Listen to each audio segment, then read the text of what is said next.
Welcome to the Psychedelic Couch. Before we dive into today's discussion, we remind our listeners that using illicit drugs carries significant risks and legal consequences. Psychedelic substances like LSD, psilocybin mushrooms, MDMA, and DMT are illegal in many countries, including the UK, and their possession or use can lead to legal penalties. Psychedelics can have profound effects on mental and physical health. While some report positive experiences, others may face negative effects like anxiety and psychosis. These substances can also interact unpredictably with medications and underlying conditions. Approach psychedelics with caution and responsibility. This podcast shares information, not encouragement or advocacy for illegal use. If you or someone you know struggles with substance abuse, seek help from healthcare professionals or local support services. In this conversation, Chiara Baldini explores the transformative power of festivals as spaces for both personal growth and societal change. She discusses the historical significance of countercultural events and their role in promoting revolutionary values. Chiara shares insights from her co-edited anthology, The Psychedelic Mysteries of the Feminine, which examines the intersection of the feminine principle and altered states of consciousness. I really hope you enjoy this episode. Hello. Hello, do you hear me? Hi, I do hear you, Chiara. How are you? I'm good. Good. Oh, thank you so much for joining me today and having this conversation. I really appreciate your time. I saw you talk at Breaking Convention and I was so moved by your talk, which was brilliant. And I thought having a conversation around, the power of festivals, because we hear so much about the clinical and therapeutic applications of psychedelics, right?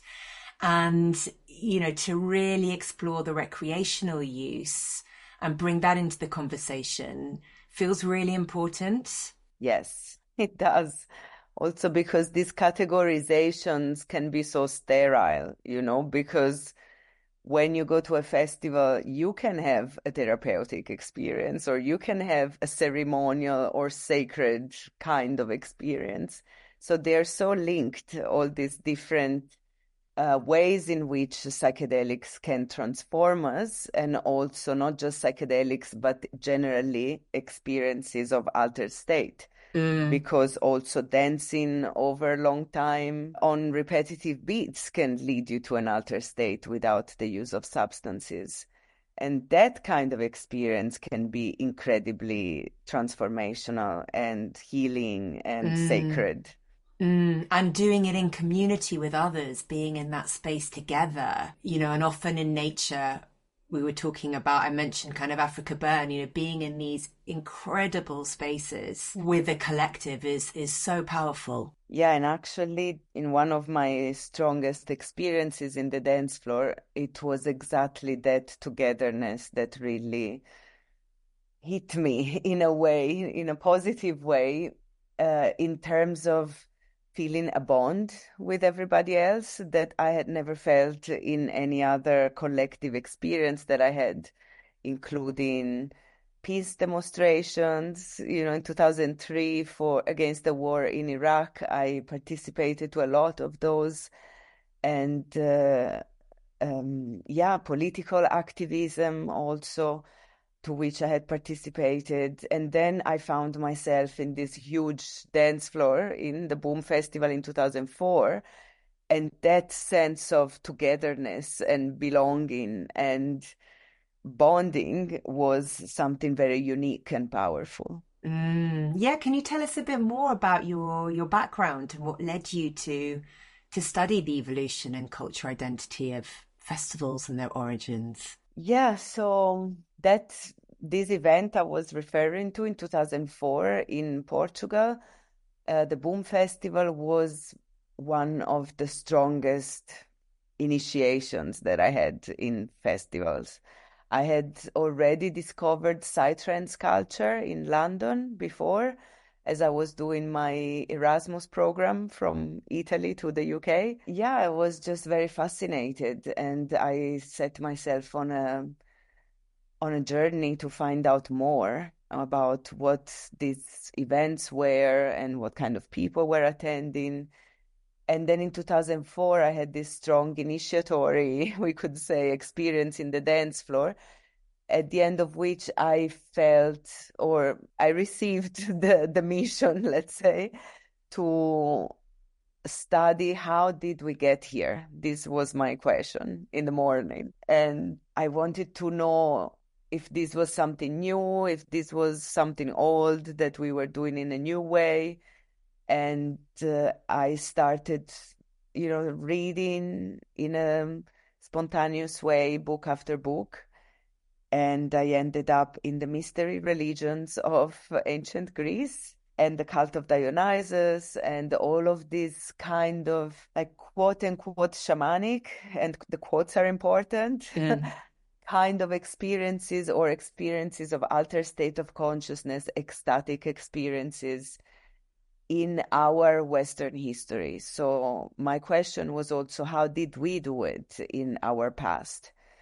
Because I was already familiar with the ecstatic or shamanic experiences through other cultures that are non-Western. And I was very curious about how I kind of felt that there must have been a time and there must have been a way in which we have done something similar. And so, yeah, ancient Greece was the place where I landed. And also the mysteries of Eleusis that are also quite renowned in the psychedelic scene, because Albert Hoffman had studied the secret of the mysteries and proposed that an LSD-like compound was used in this collective initiatory experience, maybe the most famous in the ancient world in the Mediterranean area.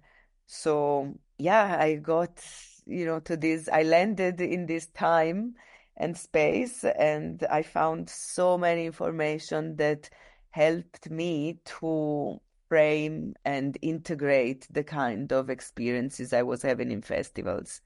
And then I slowly started giving presentations and writing essays and kind of giving back the information that I was receiving. Yeah, so maybe can you tell us where you landed? Tell us a bit more about, ancient Greece and Rome and what you discovered in your explorations. Well, the cult of Dionysus has been something that I've researched a lot because of, the similarity in the techniques of ecstasy. So again, dancing over repetitive beats for long periods of time, and ingestion of psychotropic substances. These two are two main techniques that they would use in these rituals, together with ceremonial sexuality, which we are not so familiar with, depending what lineage of festival you go to, maybe. Yeah. But still, in the psytrance culture, at least, it was not as common as maybe in other festivals that are smaller, maybe, or don't happen really in the main dance floor. But so the Dionysian people, they had different ways to approach these kind of practices. But in terms of repetitive beats, using the frame drum, that is what we call, again, quote unquote, shamanic drum. I say quote unquote also because the word shamanic referred to Western traditions is problematic, and even referring to other traditions that are not Mongolian, because the word come from that area. So I'm aware of the current debate over the use and the problems around the use of these terms. That's why I use quotes, because also I feel we don't really have another term yet. The word to describe it, yeah. Yeah, we can say ecstatic, again, referring to this Greek word ecstasis, which means to come out of one state. So in that sense, technique that induce an altered state of consciousness or a modified state of consciousness. So shamanic drum, the frame drum was used. I sometimes call it a portable sound system, because It's a beat creating device. Yeah, the actually I was also intrigued by the fact that in Dionysian lineages, in Dionysian different phases of the Dionysian cult, women retained an authority position also as music makers and dancers and initiators, like high priestesses. So this tradition of being able to create specific rhythm patterns that were able to induce an altered state. These women knew how to use these instruments and what kind of patterns to use. And these patterns were probably also handed down generation after generation in an uninterrupted way, which was then later interrupted through when Christianity became, the religion of the pagan world. And Kiara, was that a reflection of the times, or was that still unusual that women had that power? So, yeah, because the thing is, Greek times are already patriarchal Mm, times, very that's patriarchal what I times. thought. So these traditions were something that was coming from way back, possibly pre-patriarchal times. These traditions were recognized as something ancient, and for that they were given a certain, importance and respect. But still, they were also considered like women practicing Dionysian rituals, especially the ones that were for women only on top of mountains without the supervision of men. They were considered by their peers, not by everyone, but among their peers, that were people that would kind of consider them as not good women or dangerous Mm. or women that behave against their nature as men going on mountains alone and also define human limits in terms of what they could achieve in an altered state. And so that's also what I was interested in researching, this socio-political context of these rituals. And I found this kind of contradictions and as it often happens, even today, when there is the possibility to join a collective experience of altered state, there would be people that support it and understand its value and want to join or not, but still understand that this is something special that has a big potential for healing, for reconnecting to ancient ways.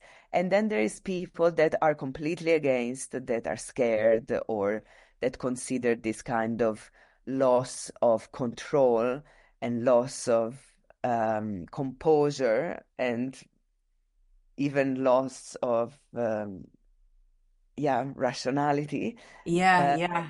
as something that should be forbidden and should be repressed. So this kind of ambiguous relationship towards such a radical, because it is a radical experience. This has always been part of our history. So, you have the two sides, those who support and those who want to repress. And was it predominantly a collection of women, or was it inclusive to all folk? Apparently, a very ancient form of the practice was for women only, the Maenads, and they did this mountain ritual called orebasia, from the word in Greek for mountain. So the mountain ritual, maybe 6th, 7th, 8th century BC, so like archaic Greek times. And later, during the classical and then Hellenistic time, and even during the Roman imperial age, these rituals were open to everyone and happening in urban context. So there would be both a public form of the cult with these public processions and honoring specific moments of the agricultural year also, or the life cycle of the vine and the harvesting of the grapes and the making of wine. So there were public processions. And then there would be private initiation rituals that were more, um, yeah, secluded, not happening in a public context, but maybe in private homes. And they would famously be open to everyone, including slaves, um, foreigners, or we would say immigrants. So this was also something that was very challenging also later on in the Roman times when society would be so hierarchical and misogynist also, but also xenophobic, like Yeah, all these yeah. things that we are still aware of Experiencing now, yeah. today. And so these rituals would be spaces where these rules are defined, and people participating are those that believe that there is a way to interact among each other beyond these rules and beyond these categorizations and hierarchies. And so they were always spaces that defy the official authorities and those who represent the values that believe in hierarchies and categorizations. So in this way, the Dionysian people were always considered the revolutionaries and the ones embodying revolutionary values. Yeah, and do you see that then, that thread going through history up until the kind of present day? Well, yeah, I mean, A whistle stop history. yeah, with the advent of Christianity, but actually the Bacchanalia which were the name of the rites of Dionysus when they were exported into Rome. Okay. So Dionysus became Bacchus. So Bacchic rituals were also known as Bacchanalia. They were repressed already in the 2nd century BC, so before the advent of Christ and Christianity. Christianity became the official religion of the Roman Empire in the 4th century after Christ, or that's when most of the pagan shrines were destroyed. So after that, it kind of like went underground. So it always was part of peasant culture, for example, in a way connected again to the rites of celebration of different moments of the agricultural year, harvesting and winemaking, all of that. But at the same time, yeah, it was also very appealing to the elite Mm. because these, orgies are always part also of the debaucheries of different levels of society, whether officially or not, mainly not, but still part, still practiced. Yeah, with the witch hunts, what happened was that was like a final big blow to people that were still connected to these ancient practices, because also the witches were in a way embodying the knowledge of plants, also in terms of not just healing, but also psychotropic properties of plants and certain rituals that we know of the witches, again, gathering for the full moon around the bonfire and being accused of worshiping the devil. This is still remnants of these ancient practices, maybe with different names, slightly different cosmology and mythology. The main goddess was Diana, and she was connected again to the wild nature and the moon and the cycles of the moon and the connection between water and plants with the cycles of the moon.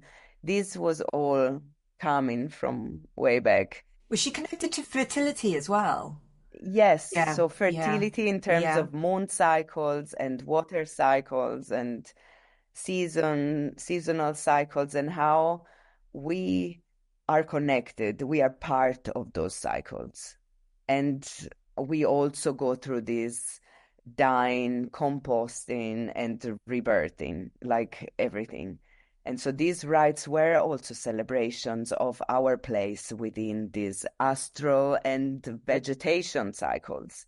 So in this sense, fertility connected to death and rebirth cycles. So yeah, that was a very big collective trauma, the witch hunts and the killing of so many people, mainly women, but not only.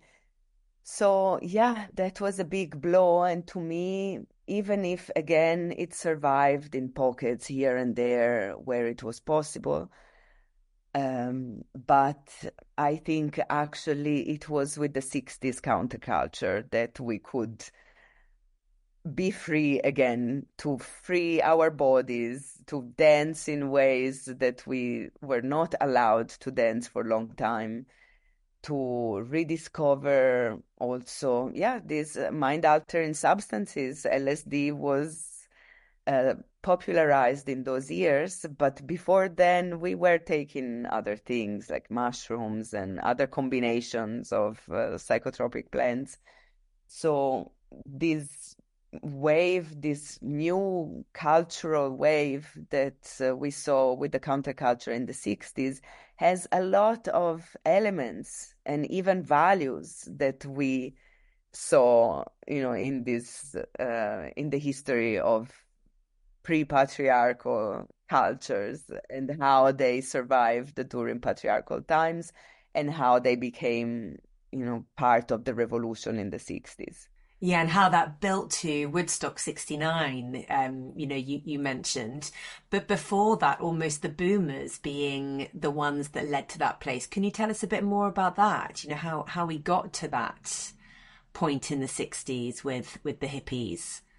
So yeah, there was many different souls of this movement. And as I mentioned in my presentation, there was a more political side to it that was based around civil rights and anti-racism and the Gay Liberation Front and feminist movement. So we see like all of these elements are seeds of a non-patriarchal way to relate to each other and to recognize the value of all different beings with different identities and different sexual orientations, which has been kind of like caged and turned into a hierarchy of where one dominates over others with patriarchy.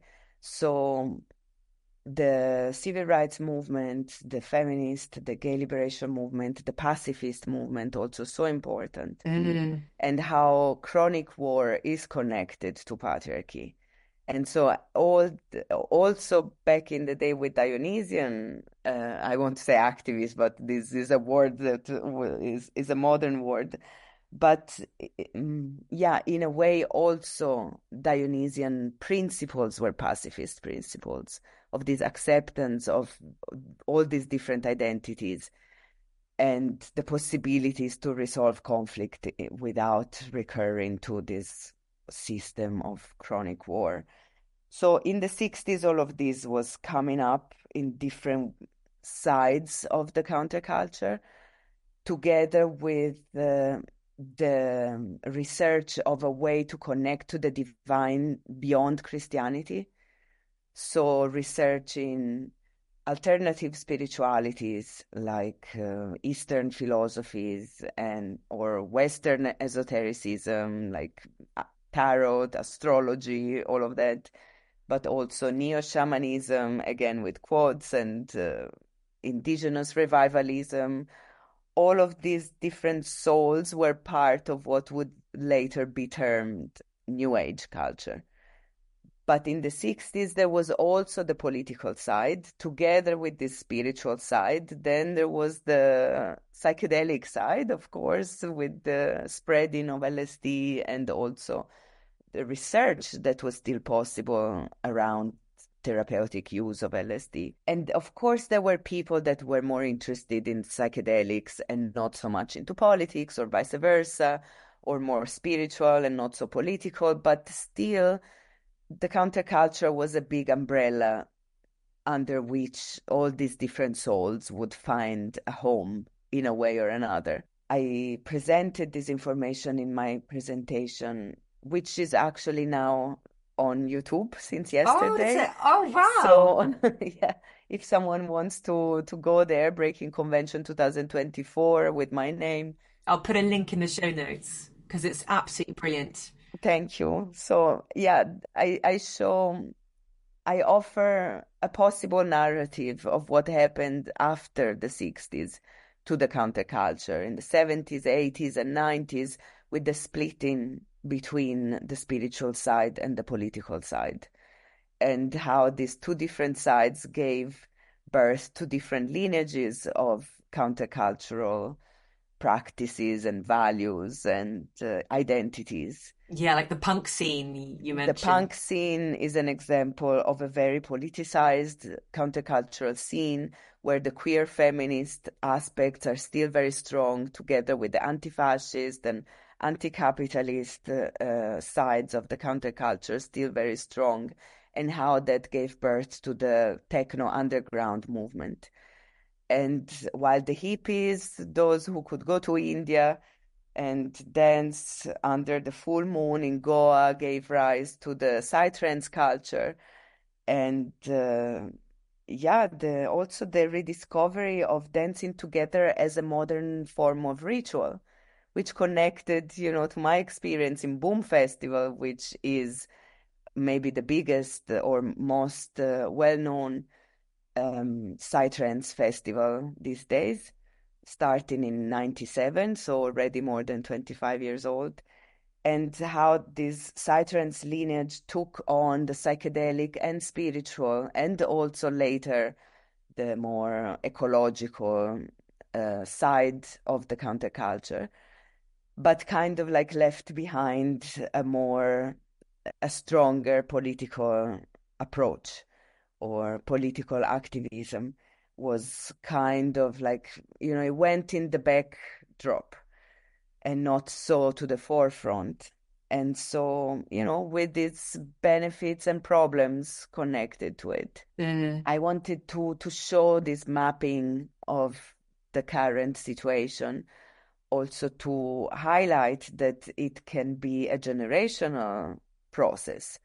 So, now with the millennials and the Gen Z, because I'm still Gen X and I'm almost 50, so I also feel, my time and the time of my generation is coming to an end in terms of being like the active movers and shakers. Of course, we can be elders and being in support of the new generations, but now the new generations are the ones that need to take the flame of the counterculture and see what to do, and also realize these different lineages.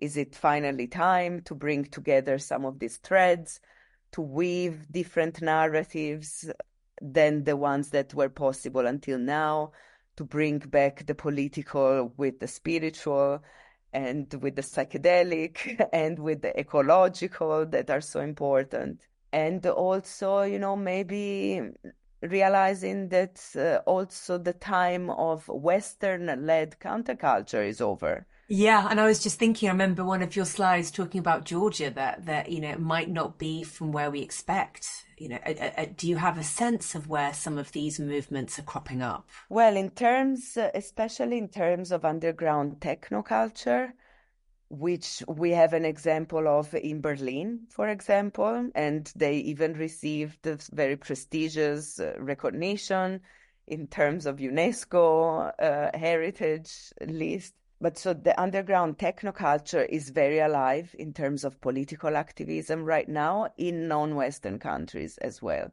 For example, Georgia and Azerbaijan, they are there in the front row of the demonstrations fighting for a more democratic society, but also fighting to have the rights of the LGBTQ people being recognized, because those countries are very oppressive for these identities. But also, for example, in Palestine, before the war, the techno scene was very alive.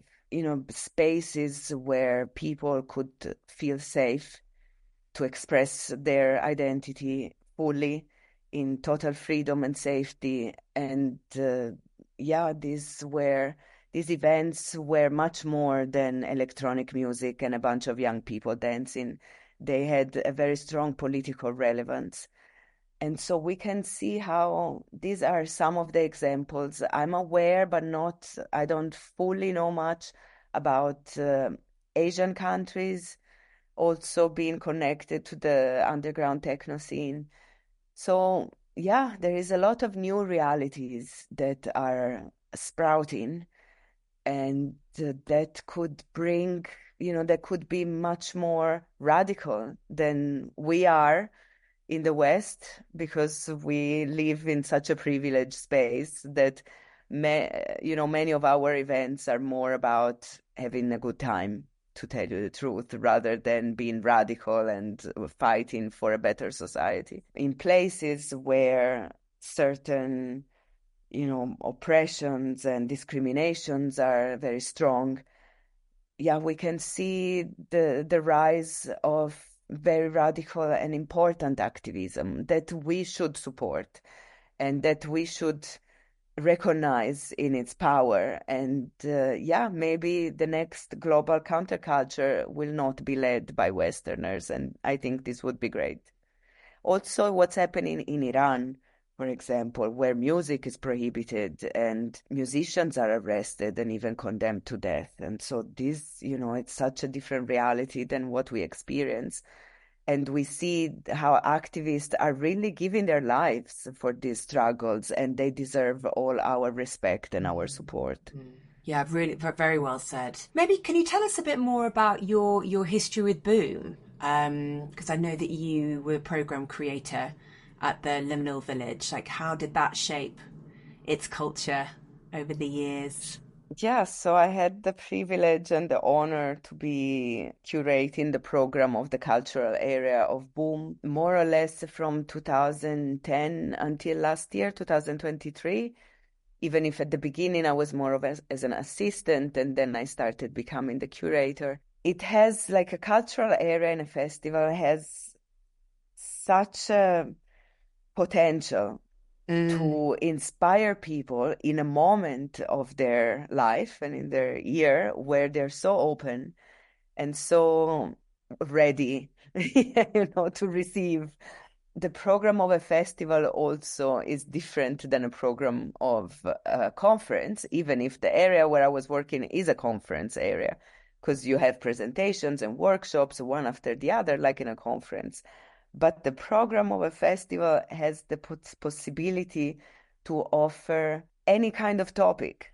We booked people talking from, menstruations and the meaning of the menstrual cycle to the prohibition of nuclear weapons and everything in between. Like the spectrum of possibilities is infinite, and this is what I loved about my job there. And over the years, we tried to always push the boundaries of what's new and what's relevant and who are the people that could come and talk, because also Boom is an extremely multicultural event with people coming from over 170 countries and territories. So it's such an honor also to be speaking at Boom and be speaking to people coming from all of these different areas. So it's a challenge, and it's a huge potential. And from my perspective, I tried to enlarge this spectrum of possibilities and to go beyond what is normally considered part of the psytrance culture, which, as I said, is a very deep research on psychedelics, psychedelic science also, and the traditional uses of psychedelics in indigenous cultures, but also promoting the new research and the new psychedelic renaissance. This is a big part of the identity of the festival, and this we always kept as part of the program. And together with a very big focus on ecology and sustainability, which is another big part of the identity of the festival, thank God, because this is so inspiring for many other events, and it's really good that this is happening, to really, apply practices of sustainability in the festival so that people can come and learn as part of the experience of the festival. And then, of course, spirituality in all its different declinations, but then also the importance to add social justice and reflections on privilege and discrimination, and giving space to marginalized identities and to reflect on our privileges and to give some of that away, and also invite people to curate part of the program that maybe, hold identities that have not had this privilege until now. So all of these reflections, I think, were very important to introduce, and to have different people coming from beyond the psytrance culture.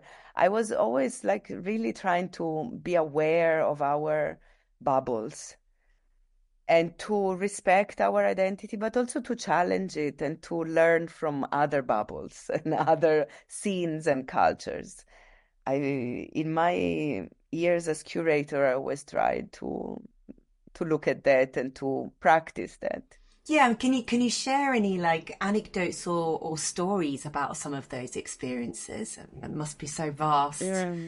Well, we had people of color, for example, because when we talk about festivals as multicultural events in Europe, well, yes, we had all of Europe represented and all of the westernized countries represented, of course, and a lot of South American and Central American countries. But in terms of people of color, not, it's not so much a culture that where people of color also can identify with, even if more and more people of color are coming. And so we had some activists that were really questioning the white ways of doing festivals, and to listen to them and to really trying to be as open as possible, even to be criticized and to be pointed at, like, as okay, these are still white festivals and this is still a white culture.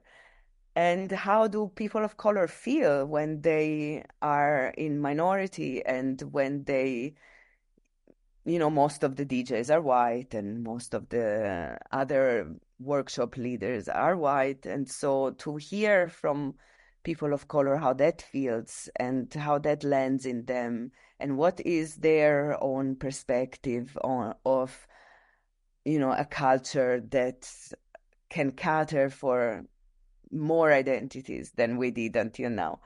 So, those presentations were tough, but at least for me and for what I could see of the people that were coming there, that, people were crying and people were really listening. Because as I said, people are very open in those spaces. And of course, the activists that we booked were also very good speakers and people that are very, do their work with a lot of integrity.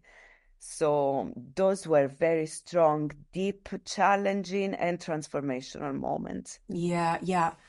And tell me a little bit about, or your thoughts and your wisdom on kind of integration of festivals, of these experiences. I remember one of the pictures you showed, there was an image of this woman sort of saying, no one who attended that festival will ever be the same again, or words to that effect.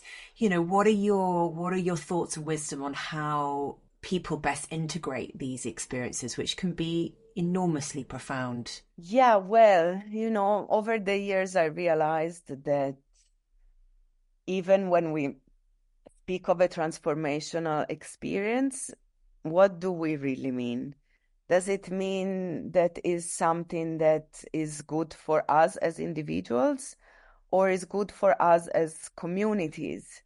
So do we only focus on, I became more spiritual, and now I'm on my spiritual path, and I'm gonna go to India, and I'm gonna align my chakras. Like, this attitude is very common, can look like a transformational experience, but are you still only focusing on your own self, or are you coming back home from the festival ready to become a community organizer and to really bring, for example, what you learned in terms of sustainability to the larger community, so that we can really shift into a more ecologically conscious mindset.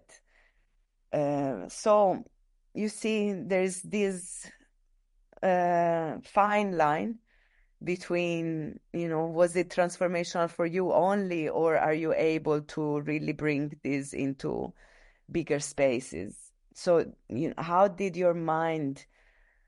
your mind affected by the experience of the festival? And the best way, I think, it's this opening to understanding that we are not alone, or we should not focus like this selfishness of the transformation, which is a bit of the direction in which wellness culture is going. From New Age, we're shifting into wellness culture that is very co-opted by capitalism. And so, are we going to go and support retreats that cost 5,000 euros? Or are we going to go back to reality, reality after the festival, and understand that if we have privilege, we need to share it with others and fight for accessibility of less privileged people? So, yeah, the integration is a big topic, and it's one of those topics that can mean many different things to many different people. So maybe, these two different approaches can serve to map a bit the kind of integration that can happen after a festival. And as you said before, it's not linear, I suppose. It's Yeah, it's an ongoing process. yeah, because also I've been going to festivals for 20 years, so it depends, after each experience, you understand a different perspective, or you go one layer deeper into understanding, how you can serve in a better way. And so it is an ongoing process. And every time, also, if you come especially from a very normal, let's say, upbringing, and live in an urban context, and have been behaving according to specific rules that maybe were imposed on the outside, on you from the outside, in terms of like what it means to be successful, and what it means to, what is happiness for you also. And then you go especially to the good festivals, not all festivals, also there is big differences in festivals. And maybe you start deconstructing all of those notions of what is happiness and what is success in life. So it is a deep process that will take many different experiences, not just one. And what are your thoughts about the future of festivals? I know that loads haven't been able to continue this year. I had some emails from Love Jam that didn't look like it was going to happen, but I think it is happening now. What do you see as the future and the potential to evolve these spaces as, places for healing and transformation in light of the pressure that they are under in terms of sustainability? Yeah, that is one aspect, and we can see how that can also turn into greenwashing and something more superficial than it can be. But also I feel that festivals, they can happen on this spectrum between having a good time, escaping from reality, trying to enter a bubble where you forget about the war in Israel, Palestine, for example, or the threat of the nuclear bomb that is becoming so incredibly strong. So, like, do you use festivals, and are festivals created by their promoters as bubbles to escape from those realities? And I just mentioned a few, but there's much more, problems that we could improve. Or are festivals and events created and attended as spaces where we can actually recharge and become more aware of the ways in which we can change that reality? So the counterculture is a culture that wish to create a better and improved version of our Society. reality. So there will always be festivals that are more or less countercultural and that are more or less entertainment oriented only.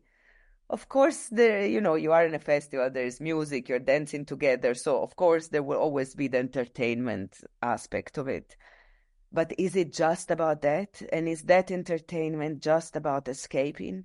Or is that entertainment to actually root and ground a different awareness, deeper in ourselves and in us as a group, so that when we go back to reality, we can, make it into a better place? Because also, if we think about Woodstock, that was a space where it was so revolutionary. It was something that changed a whole generation across the whole world because it spread. More events were inspired by it and spread, and that festival was a space where people could experience and put into practice all those different values that were the founding values of the counterculture. So those were spaces where a different way of interacting with each other, of looking at each other and, seeing beyond the stranger or the foreigner or the gay person or the person of color, to go to really interact in ways that in normal society was not possible. So that is an experience that then can plant a seed. And then when you go back, you can, embody that seed and act in a different way. I think still in the future, there will be events that can have that potential. And I really trust that the younger generations, at least some of them, will be able to create those spaces of real inspiration. Yeah. Let's hope so. And what about for you? What are your current projects or initiatives that you're working on? Yeah, well, after I moved out of working in festivals. I really felt my time had come. I started focusing finally on my research because it goes on, from that day in 2004. Now it's exactly 20 years. I started a couple of years ago a PhD to finally write a dissertation on these topics, on the evolution of ecstatic practices in the West. And I started already giving classes and courses. I did just one on advaya.life. It's still there. One can access it, called the Dionysian Ritual Rave and Revolution. And I will continue. I have another one lined up on a different platform in September. So also, if people want to follow my work, you can find updated information that I am posting as they happen on my Instagram account at I am always Chiara. So I give courses, I keep on giving presentations, and I'm also a DJ. So I love to play as DJ Clandestina. You can also find me on SoundCloud. And I love to play ecstatic dance, but not only. And I want to continue being a DJ even as an old woman. So Amazing. an old woman DJ, that's it's my hope. That's amazing. And can you tell everyone about the anthology, The Psychedelic Mysteries of the Feminine, which sort of explores the intersection of the feminine principle and altered states of consciousness? Can you just elaborate or tell us a little bit about the key findings from that incredible work? Yeah, thank you. So that's something that I curated with Maria Papaspiro in starting from a panel that we did in 2014 in the Breaking Convention. We felt that we needed a book that was a bit more focusing on this intersection, like you said, between the feminine principle and altered state of consciousness. So it's very vague as an objective. So we started collecting essays, both mainly from women, but not only. And we wanted to keep the topic very open and broad. And also in terms of the contributors, we had academic researchers, but we also had embodied practices practitioners. And yeah, we wanted to offer this broad spectrum approach. So we had people talking about, for example, visionary artists talking about how they paint and how a painting comes to their mind and what is their technique and how do they start channeling the visions that they paint. But then also we wanted to approach the issue of essentializing, which is, when we talk about feminine principle, what is it? Is it something that is well defined? And if we define it well, what are the risks by encapsulating an identity into a specific set of characteristics? So even challenging our own intention to talk about the feminine principle. Then there is a whole section about the history of women as practitioners of ecstatic rituals all over the world. Very amazing essay by Max Dashu, that is an expert on history of women, especially from previous cultures all over the world. And then also there was my chapter on the role of women in the cult of Dionysus, and the chapter of Maria Papaspiro, which is also very good on femtheogenic consciousness. So how can we define this feminine consciousness, and what is its relation with an altered state, in terms of the subconscious and its archetypes. So she's also from a Jungian lineage. So yeah, many different. Also, another one that I really like is a feminist perspective on drug policy and drug policy reform, and the possibility to have cognitive freedom as one of the human rights, the fundamental human rights. So you see, there is something for everyone, I feel. And even if it was not perfect, and in terms of representation of the authors, it was not extremely, let's say, diverse, because also back then we did our best, but now, thank God, you can access research that is done by a wider variety of identities. And this is something that, shows that our book is it's from some years ago, but it had its value in being, what could be done in those years. Because, yeah, as I said, it's already 10 years that we started working on it, even if it was only published in 2019, but the selection was already done in 2015 and 16, I think. So yeah, I'm still happy with the book, and it's still selling well. And so yeah, it remains as a good testimony in the psychedelic scene. Yeah, it's an amazing work. And just finally, before we wrap up, like, how do you balance your role as researcher, DJ, curator? Yeah, this is a good question, because I don't know if I have an answer. Yeah, it depends. I try to do a bit of everything because I need to change. I cannot study only, for example. I also need the music in my life, and I need to focus on my music selection, and the composition of sets is something that takes a lot of time and helps me to move away from this, deep nerd cognitive Cerebral approach, space. very cerebral. So I go more in the feelings and in the emotions, creating these waves, also with ecstatic dance sets. It helps me to balance the different parts of me. And the festival work was so good because it would put me in touch with a lot of people and a lot of amazing activists and researchers that I would book. And yeah, this has been such a huge, incredible experience. So it's different parts of me that I activate with these different jobs. And all of them, are needed to bring out who I am and to make me feel that I am fully, Live.